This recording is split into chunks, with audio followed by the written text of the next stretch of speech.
Are there any questions? I know that Natalie has a question. I know that Liz has a question. So let's start with Natalie and try talking really loudly so it can be recorded and we can hear you. Okay. Oh, my question was, is don't know mind the same as Buddha's emptiness, or how would you say that Buddha's empty nature, the emptiness of Buddha nature? I don't know. Is empty, your question is emptiness the same as don't know? Yeah. That's your question, yeah. So, yeah, that's an interesting question because it's very philosophical. And one could go on and on and on and on, and one could talk about the nature of emptiness. There are whole books written about the nature of emptiness. For thousands of years, people have been writing books about the nature of emptiness. What is emptiness? What is your Emptiness is empty. No. Okay, so I'll tell you a story about emptiness. So a long time ago, someone asked a question of my teacher, Zen Master Sungsan, and what they began the question by saying, since everything is originally impermanent, and he stopped them. He said, no, everything is not originally impermanent, everything is originally empty. So impermanence means you have a thing that appears and hangs around for a while and then disappears. It appears, hangs around for a while, disappears, but there's something there. Emptiness means there is no thing. So emptiness means that Natalie does not have these boundaries that are strict boundaries that we can say, that's Natalie and that's Kyle. It doesn't work that way. Everything is already in very, very deep interrelationships, sometimes called interpenetration. There are no things that have boundaries. It's not like the world is made up out of billiard balls. There's nothing to appear, there's nothing to disappear. But of course, to live in this world, my body is over here and Kyle's body is there, and Liz is out in Nest City, 6 hours away. So we have to, I have to pay attention to the clock, so I end on time and all that kind of stuff. So yeah, we have these forms that we need in order to function, but we also need to really perceive their true nature so that they don't control us. We don't run around being controlled by them, but we can use them. So if you attain emptiness, then you can use your situation. If you don't attain emptiness, then you have this delusion of the world is made out of billiard balls that are knocking each other, around the billiard table. And it's not like that. Does that help? You can say no. Attain emptiness, but everything is empty. Emptiness itself is empty. See, the point is, what this is doing is pointing to something that's more fundamental than speech, more fundamental than thinking. So the minute you talk about it, you're wrong. But you have to use something. So words are a tool, So we have this tool, and we try to use this tool of language. But we have to understand that language is not the universe itself. So, you have the universe, and then you have the world, and then you have the language world. They don't quite meet. So if I say, oh, this is what emptiness is, and then later I give you a test, what is emptiness? And you write down, oh, this is, whatever I said, and I say, oh, good girl, good girl. That would not be attaining emptiness. That's not an understanding of emptiness. That's just living up here in the language world and not touching the real world. Okay? And don't know is very similar.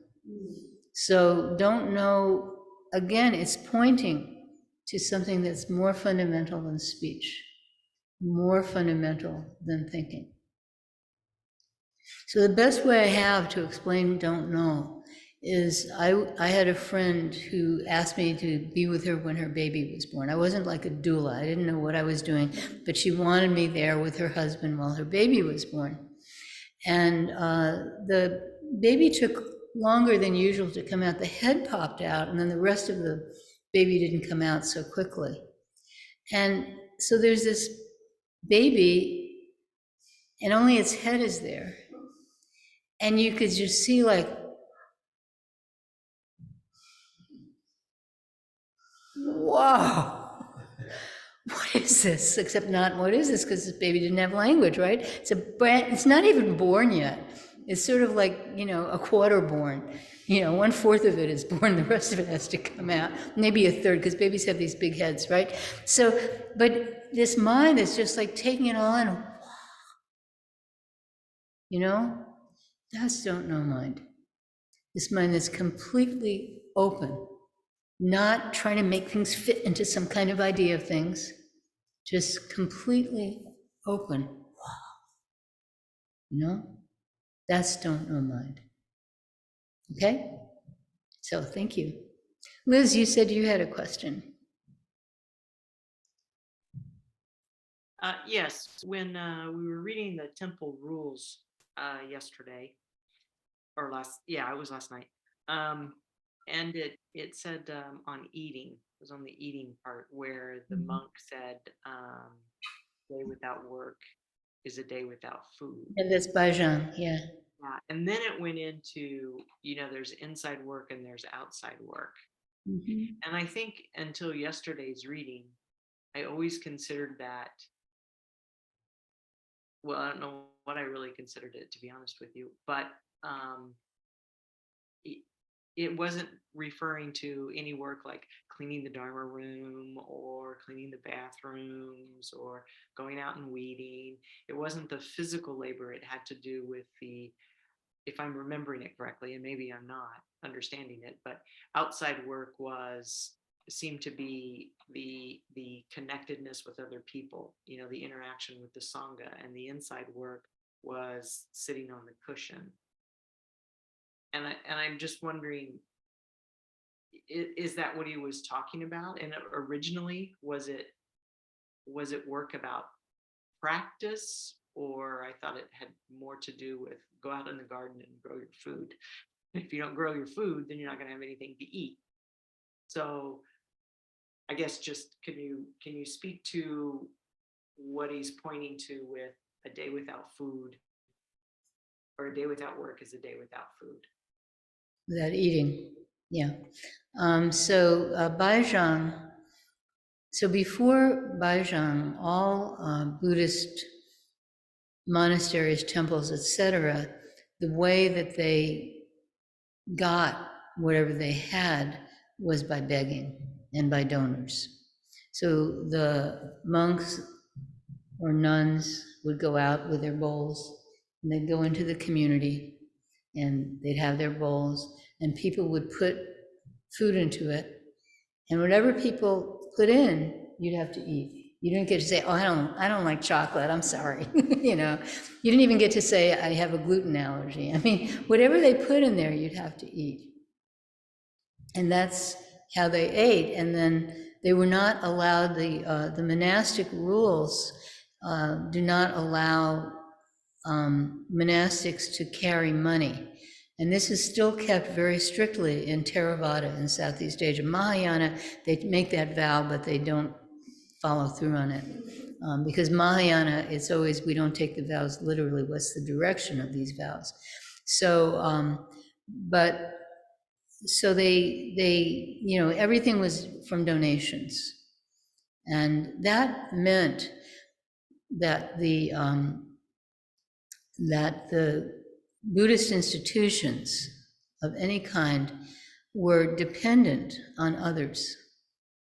They were dependent on lay people, they were dependent on the government, They were dependent, and this was a very difficult time in China. The end of the Tang Dynasty took about 200 years, and it was really awful. And I gave a course recently on it. I guess in a couple of years I'll do another one. There were famines, there were floods, there was persecution, there were warlords. I mean, there were all these stories about. I'll tell you another story about a warlord in a minute. So it was a really hard time, and so Baizhang said, "Let's make our own food. Let's plant our own garden. Let's become self-sufficient." That's what that is exactly about. And that's why the Zen monasteries and the Zen temples survived that period much better than other forms of Buddhism did because, well, first of all, they were up high, so it was harder for the bad guys to get them. But second of all, because they had this self-sufficiency that Baizhang said, a day without work is a day without eating. We must feed ourselves, we must plant our crops, we must harvest our crops, we must cook our crops, we must do this. So this gave Chan enough self-sufficiency that it survived the end of the Tang, these very difficult times, much better than other Buddhist organizations. And so literally that's what it means. It means we need to be self-sufficient. However, then there's this other thing about inside work and outside work, which is not from Baizhang. I'm not sure where it's from. So now I have to tell you where the temple rules come from. So Baizhang was the first to have temple rules, but nobody knows what they said. I mean, he had temple rules and people paid attention to them, but then they disappeared, as ancient manuscripts tend to do. So we know that he had temple rules. We don't quite know what they are. Although online you can find people who claim that they know what they are, but they don't, just like people claim to translate the Great Dharani. No, they haven't. But following Baizhang, different groups of Zen practitioners would have their own temple rules. And the temple rules that we have are, I don't even know if they're modified. If they're modified, it's slightly, they come from Kyung Ho, the great reformer of Korean Sun, as in Zen Buddhism, at the end of the 19th and beginning of the 20th century. So our temple rules trace back to Kyung Ho. So that's where the temple rules come from. And the inside work and the outside work, yeah, you're correct in some sense. The outside work is actually cleaning the bathroom and cleaning the kitchen and cleaning the Dharma room. And man, Kyle and Natalie, even when the bell rang, they kept it up. It was fantastic. This Dharma room is so gorgeous. I mean, Kyle was in the corners, taking care of it.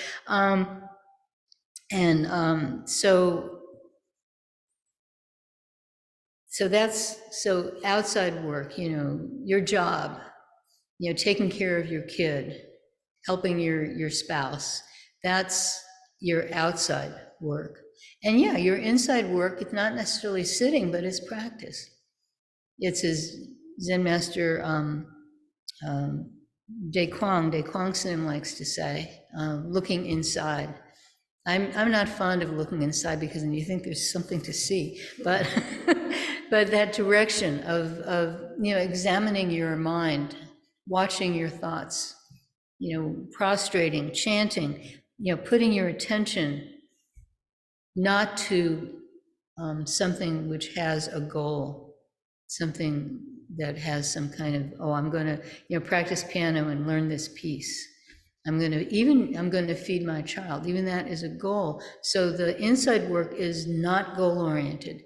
It's just awareness. It's just paying attention and looking deeply into things so that we're not pulled around by our thinking. So that's the inside work. So yeah, you came pretty close to nailing it. Yeah. So thank you. Does that answer your question? Okay. Any other questions?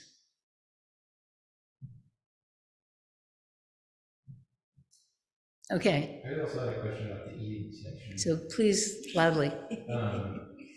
They say to the temple rule states that you eat only to support yourself and your practice. Yeah. Does that mean that practice is the most important thing? At least I'm curious. Okay. So these temple rules, the question is about the eat only to support your practice. So the temple rules are meant for monastics. So some of them clearly do not apply to lay people. Money and sex are like a spiteful snake. You know, keep them far away. Well, you know, if you're in a loving relationship, sex is not exactly a spiteful snake, and you have to earn a living, and you have to pay your rent and your mortgage or whatever it is, right? So money's not a spiteful snake either. It's just a tool. How do you use it, right? So these are meant for monastics. So if you're a monastic, then the direction of your life is practice. So what that temple rule is saying is you're not eating for comfort. You're not eating because, boy, that really looks good, and hey, it really tastes good, and wow. You're not eating for that purpose. You know, I always watch myself, like, you know, in a retreat, like I watch myself, you know, taking the salad, and it's like, oh, I really want more cucumbers. So I take a few more cucumbers because I really love cucumbers. And, you know, maybe I liked everything in the salad, but sometimes there's something in the salad that I don't like that much. You know, like I'm not fond of bell peppers, no matter what color they are. So I'll avoid the bell peppers, you know. So that's not eating to support my practice. That's eating to support my likes and my dislikes. So eating to support your practice means you're not a prisoner of your likes and your dislikes. And it's not just eating. How often in this world are we a prisoner of our likes and our dislikes? I think I'll wear this sweater today, you know, right? I mean, you have to pick out what you're going to wear today, but this kind of thing, like, you know, this kind of where you do it in order to make yourself feel good. And we do that all the time, and monks do that too. You know, they have some incredibly beautiful monk's robes, you know, when you go to the Insadong in Korea where they have all that stuff, and you can get these gorgeous fabrics, and, you know, so you know, we're all human, but it's reminding ourselves that that's not the direction of our life. Yeah, when you go to a restaurant, obviously you pick something that you like. You don't pick something you don't like. Well, maybe you do, but I don't. But that's not the direction of your life. The direction of your life is not to make yourself comfortable. You know, as Ting says, you know, you think you're comfortable. Maybe you are comfortable, but then a second later, you know, there's your husband, he's dead. That happens. Maybe a second later, you're dead. So the purpose of our life is not to be comfortable. The direction of our life is not to aggrandize ourselves. It's not to improve ourselves. It's to use this body and use this mind to help this world. So that temple rule about why we eat, it's actually a small piece of a much bigger direction, and the direction is not for me. So there was this wonderful student, Si Hoi Liao, who was, I guess he was Chinese descent from Hawaii, and he practiced with Zen Master Sung San in the early days, and he eventually became a monk and then a Zen master. But when he was still a layperson and a relatively new Zen student, he'd been practicing maybe 4 or 5 years. And he was not, he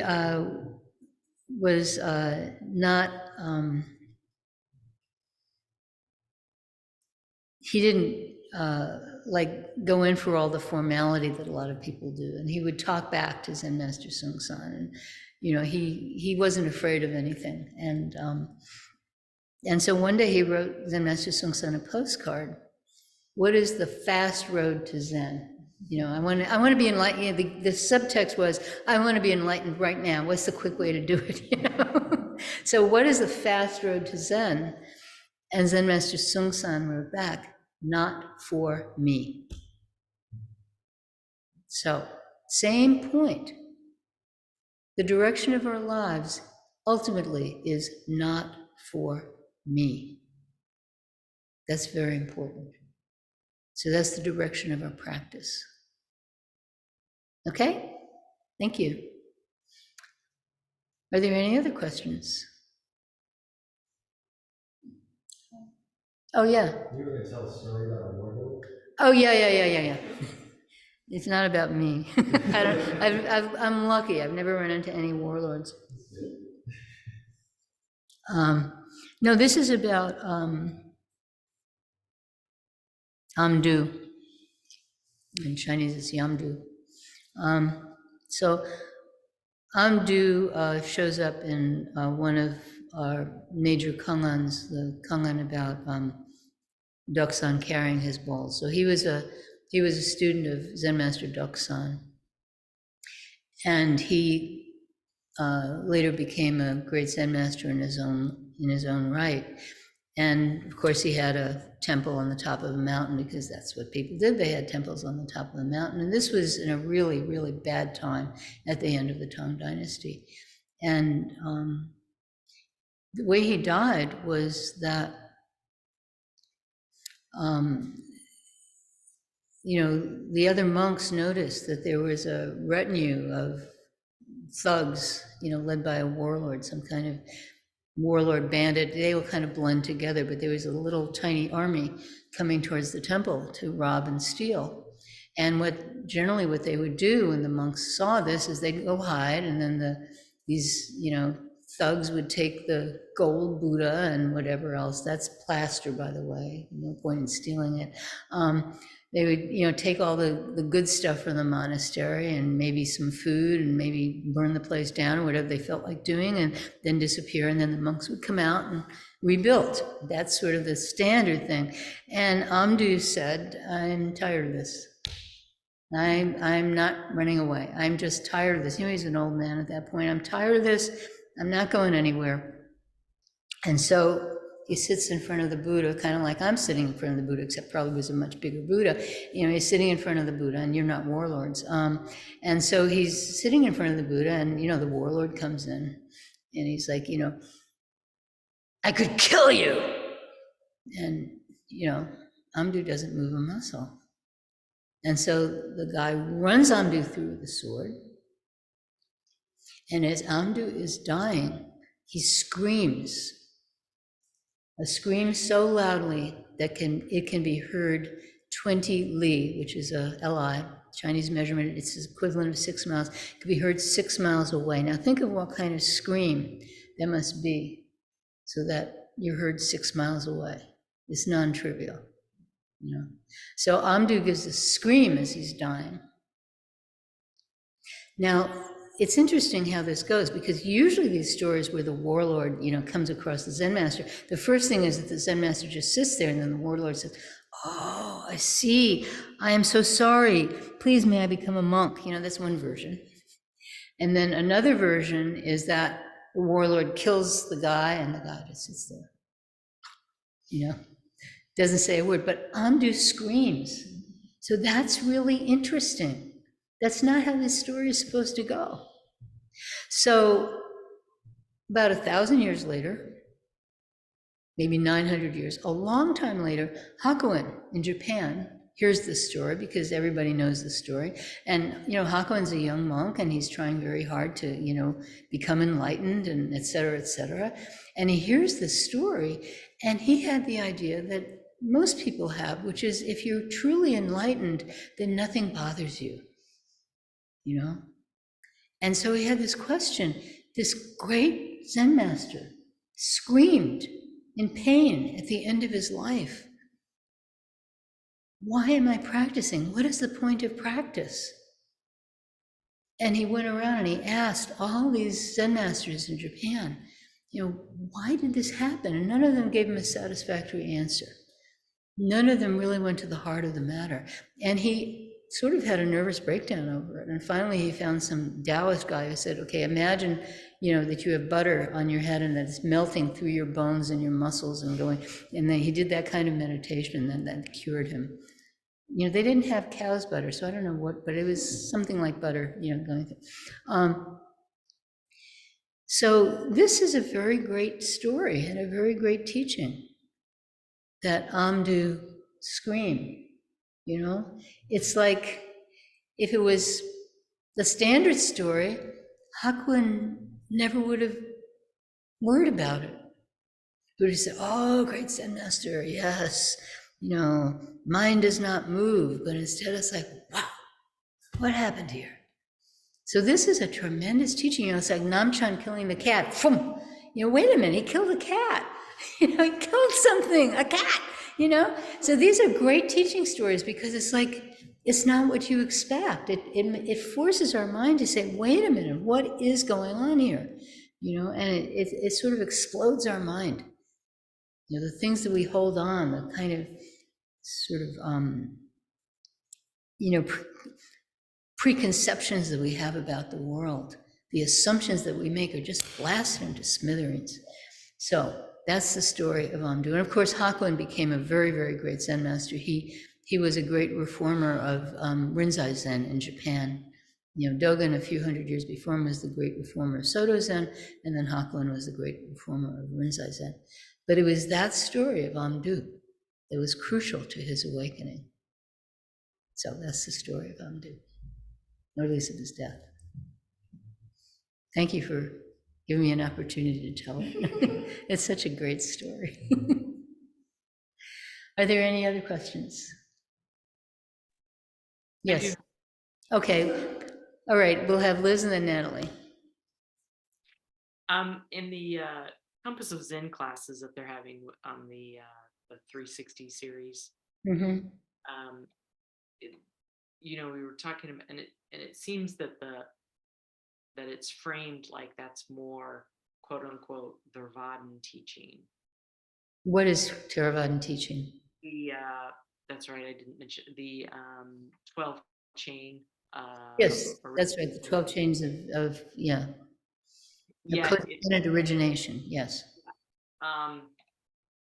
And that's still seen as a teaching of Mahayana, I'm assuming. Mm-hmm. But my question is about it, that would the Mahayana spin be on it, kind of like, well, those four things of Zen, it's true, it's not true, it's true and it's not true, and then I don't remember what the fourth one is.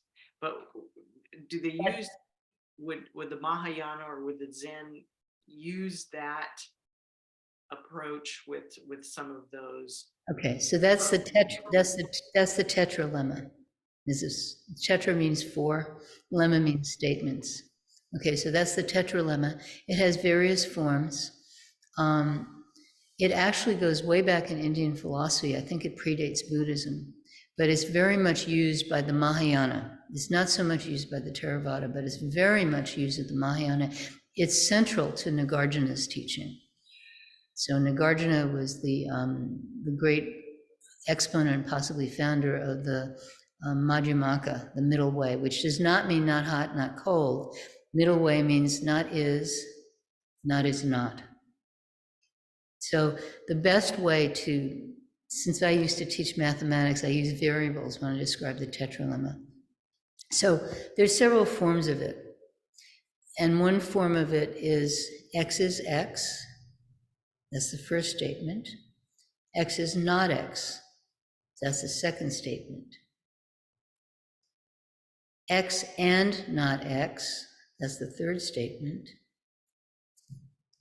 Not X and not X. That's the fourth statement. So that's the tetralemma. And then the way it's used in the Mahayana is to say none of those are true. You can't say X is X. You can't say X is not X. You can't say no X, no not X. You can't say no X and not X. You can't say any of those, they're not true. And the basic stance of the Mahayana, the philosophical stance, is deconstruction. So the Heart Sutra is deconstructing the Abhidharma. No eyes, no ears, no nose, no tongue, no body, no mind. Those are the 6 sense organs in the Abhidharma. Your eyes sense light, your ears sense sound, and so on. Your mind senses thought. So no eyes, no ears, no nose, no tongue, no body, no mind. Also, you have the 4 Noble Truths, right? Suffering, cause of suffering, the end of suffering. This is how to end suffering. And so what does the Heart Sutra say? No suffering, no origination of suffering, right? So the Heart Sutra is deconstructing everything in the Abhidharma. So in some sense, the Heart Sutra is almost like a political document. Of course, it's much more than that. I don't know about you, but when I first heard the Heart Sutra, I was like, yes, why didn't they tell me this before? And I remember, reciting it to my parents in San Diego, we're in Balboa Park in this coffee shop, and, the sun's shining, and I start saying, no eyes, no ears, no nose, and my mother gets this look, what's happened to my daughter? But yeah, so the Heart Sutra is very, very profound, but so what the Mahayana does is it basically deconstructs. So you have the 12 links in the chain of codependent origination, which I can never remember, but you have these, I love the one that's contact, but you have these 12 links. And then what the Mahayana does is it deconstructs each of these. They have no substance. Everything is empty. So I'm not sure if that answers your question, but also the Mahayana takes over. I mean, we do talk about the 4 Noble Truths, right? The 4 Great Vows are definitely Mahayana, but the 4 Noble Truths, that goes back to Theravada. We do talk about impermanence. We do talk about these things. We do talk about the 12 links in the chain of codependent origination. And in fact, emptiness is the way you explain codependent origination. How can you have this total dependency of each thing on each other thing, like, Indra's net? Oh, because everything's empty. Otherwise you couldn't have it. You'd have billiard balls colliding. So Mahayana subsumes it. And then Vajrayana, Tibetan and Mongolian Buddhism, they feel that they have subsumed the Mahayana. So you have this sort of ridiculous hierarchy that people set up, but there's no hierarchy. You just have these different forms of Buddhism, but they have their own, and then the Theravada say, well, we're the original Buddhism, and everybody has their propaganda about why they're the best. But there's this wonderful phrase, 84,000 expedient means. So that means whatever strikes your heart, whatever wakes you up, whatever helps you practice, that's what you do. And some people are really struck by Theravada, and some people are really struck by Mahayana. Of course, in Mahayana, there's all these schools like Chan, Zen, Sun is very, very different from Pure Land, right? Very different. So whatever strikes you, whatever hits you, whatever helps you wake up, that's what you do.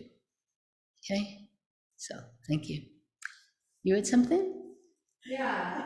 Well, Team got me wondering, why we do these retreats. And so my question was going to be, is more practice always better than? And so then I was going to kind of assume that was yes, because we practice to find our true nature and help the world. So then why don't we all become monastics and practice 12 hours a day? So first of all, you had this, we practice to attain our true nature and help this world. And I say this all the time to new students. We practice to attain, but you know what? That's this. We looked it up in the back of the book. Oh, why do we practice? Oh, here it says, on page 178. Oh, we practice, so already it's dead. Already it's dead. So I was, I was sitting, I guess it was, before lunch, I was sitting, before breakfast rather. I was sitting and suddenly the absurdity of what we're doing really hit me because, you guys are so still. I mean, they were so still. You know, Ting was in the kitchen, so I don't know how, she presumably wasn't still. But these guys, they were like so still. Their posture was perfect. I mean, oh my God, you know, I'm a, you know, but their posture was perfect, and they're so still. And I'm thinking like, this is totally ridiculous. We're sitting here, we're not moving. It's kind of funny. You know, I mean, what is going on here? And at the same time, it's so precious and so amazing. I mean, you can't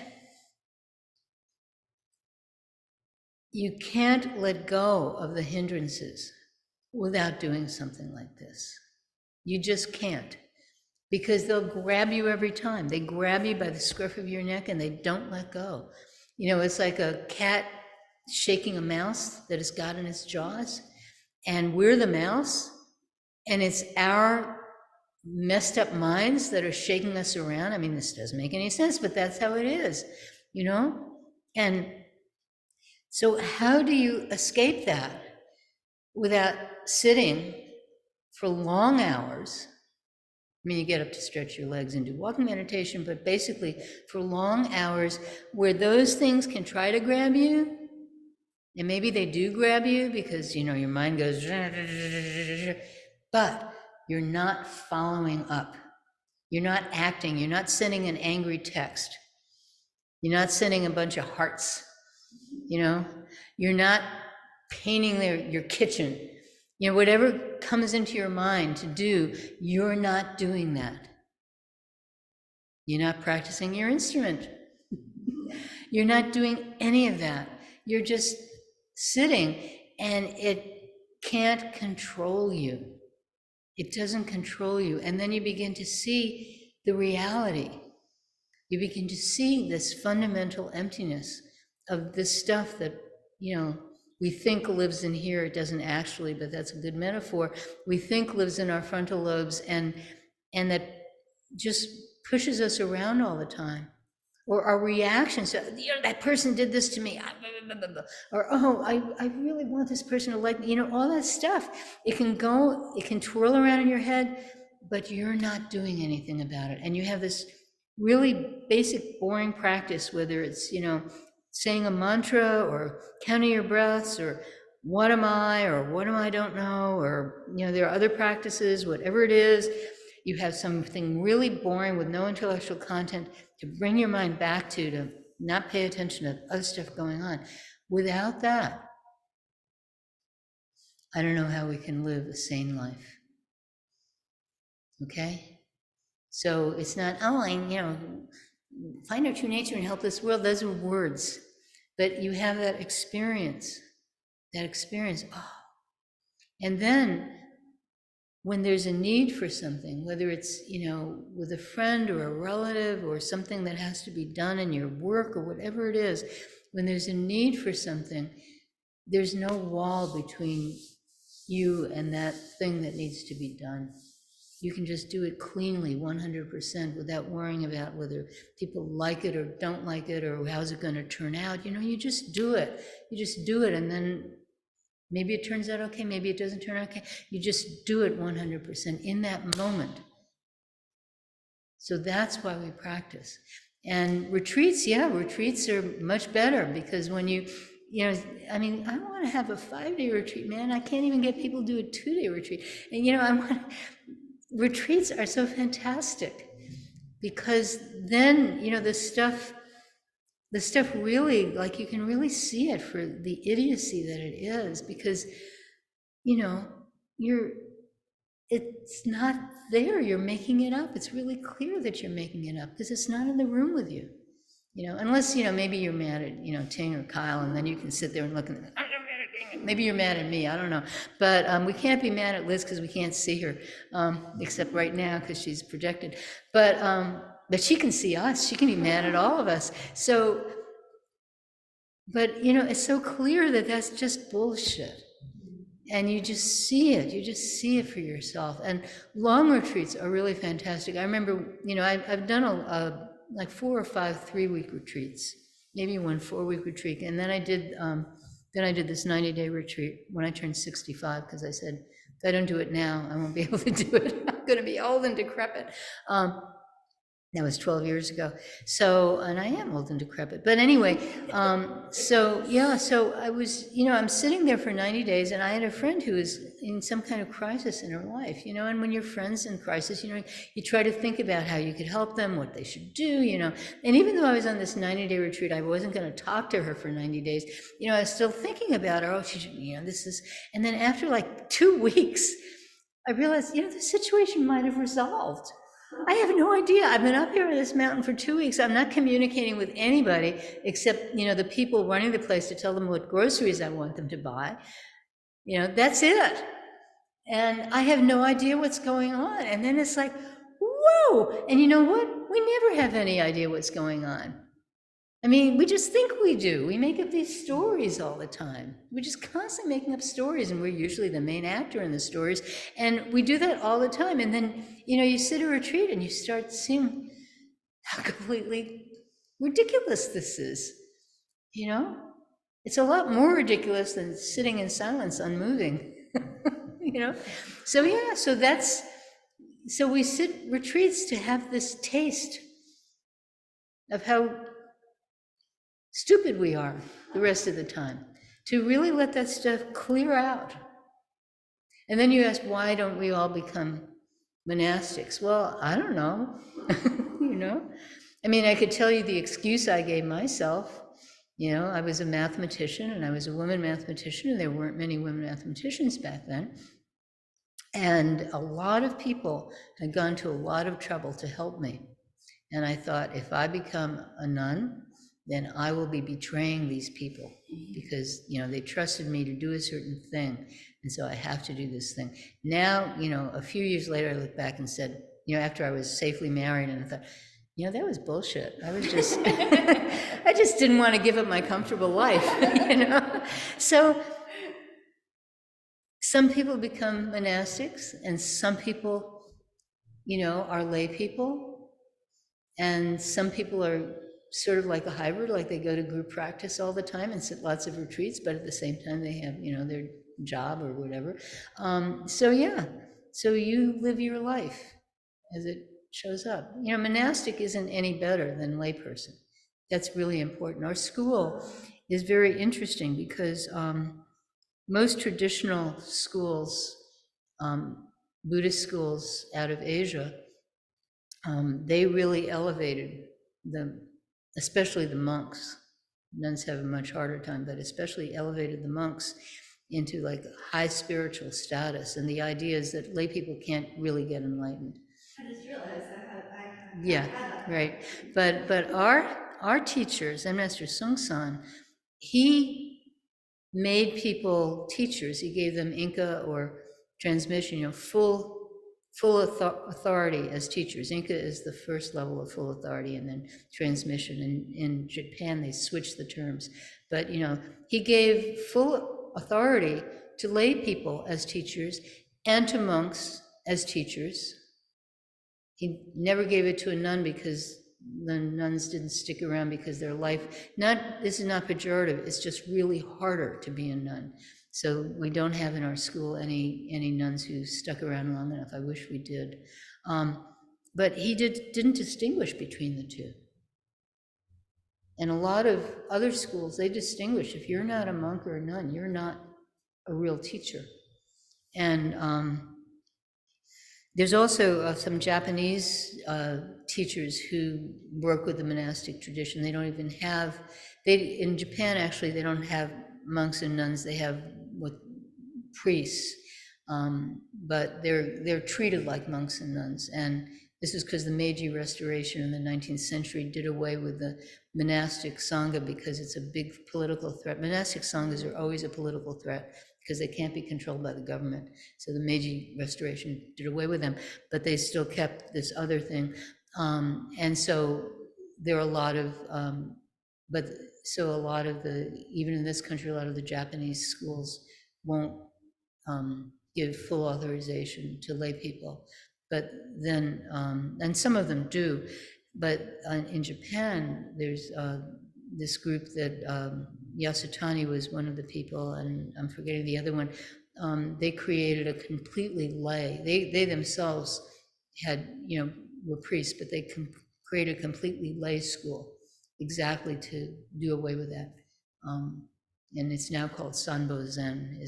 And then Aitken's, Robert Aitken's Diamond Sangha is from that school, and Philip Kapleau was from that school. So they created lay sanghas. So that's very interesting. So yeah, so it's what do you do with your life right now? There were lay people in the back in the day, like in the Tang, who were given authorization, like Layman Pong was given authorization, and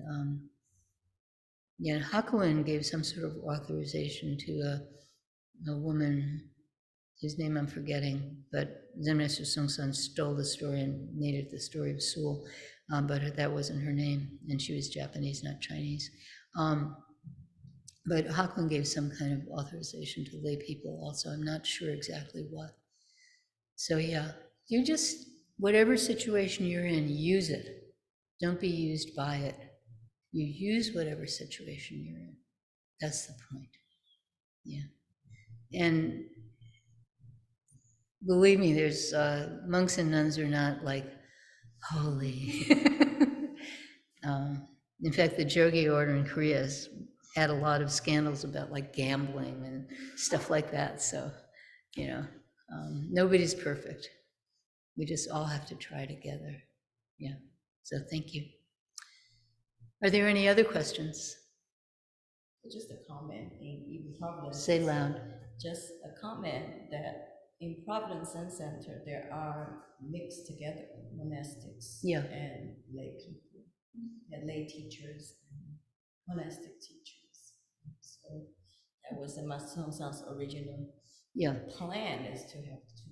Yeah, Zen Master Sung San's original vision, which was not original with him, was to have monks and lay people living together, practicing together, and for those mature enough, teaching together.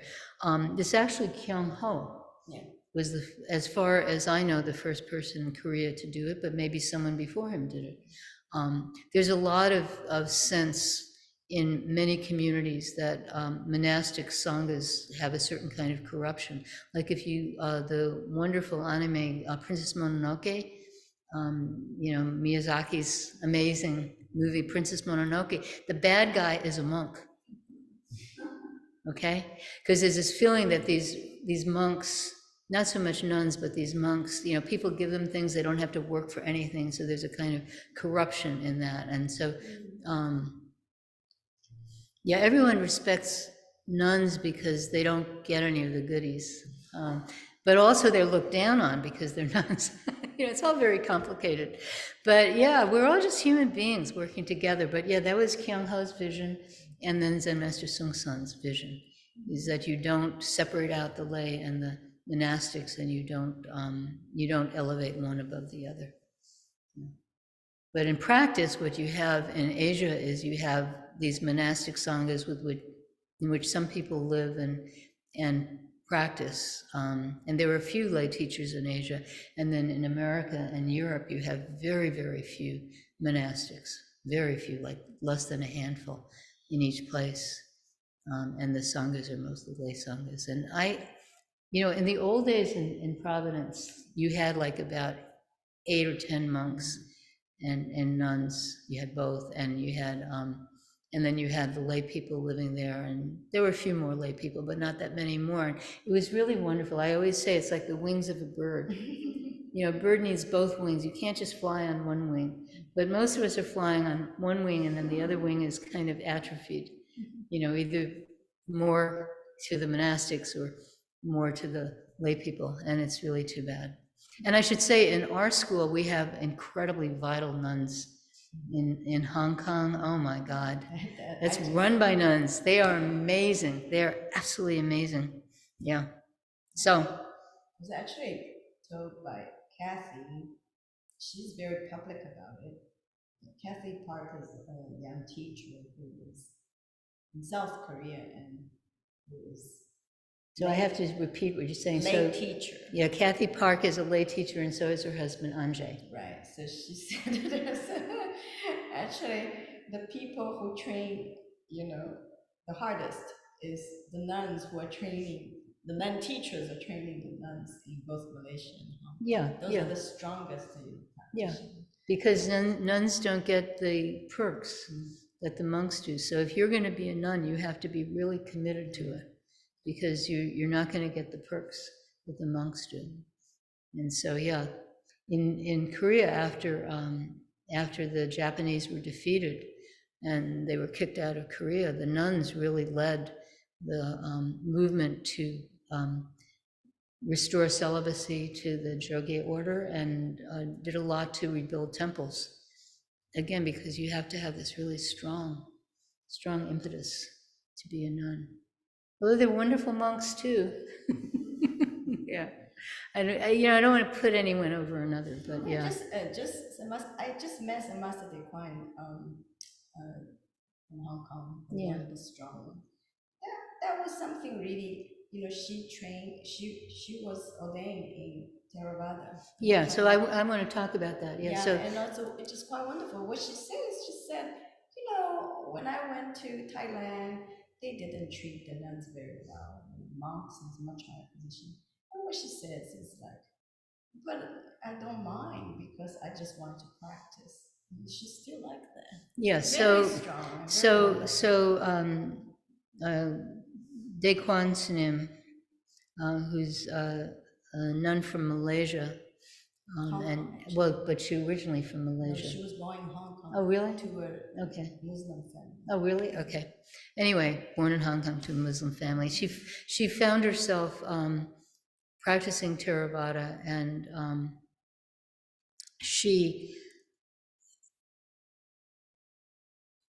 so at that, it's only very recently that women could ordain in Theravada Buddhism. I mean, originally they did, but then the nuns order died out and it wasn't restored, because the way you become a nun is to have both monks and nuns ordain you, and if there are no nuns to ordain you, then you can't have nuns, and eventually, a few years ago, they found a way out of that.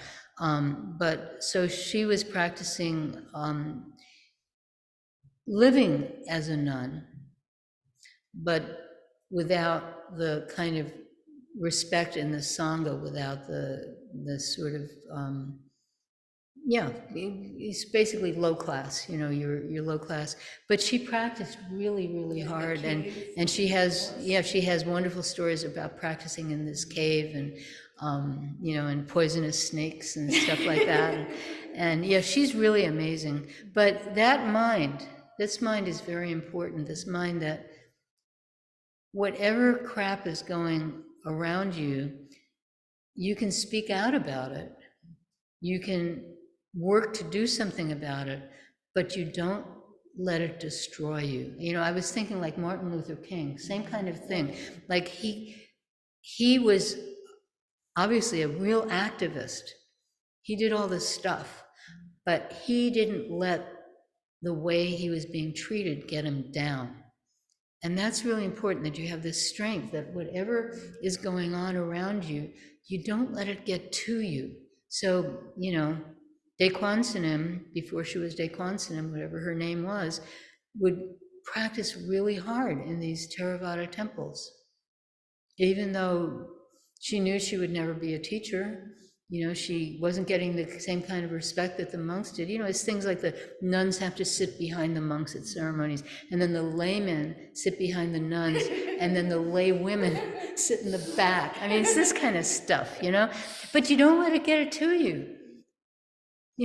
Whatever you want to practice, then you practice, and you just do it. And eventually, this hard training that all these women did in all these different cultures, Tibet, Southeast Asia, the nun sangha in Korea and China was always very vital, in Taiwan, very, very vital. But in these other places, these women just practice and practice and practice. And they did work together, not marching and complaining, but they did, work behind the scenes and talk to people, and, eventually things change. But the basis of that is that energy that you just do it, and you just do the practice, you do whatever it is, and you don't internalize the negative things that are being said about you. You don't internalize the negative way you're being treated. That's really important, because if you internalize it, you're dead. You can't get anything done. But if you don't internalize it, then you have that strength.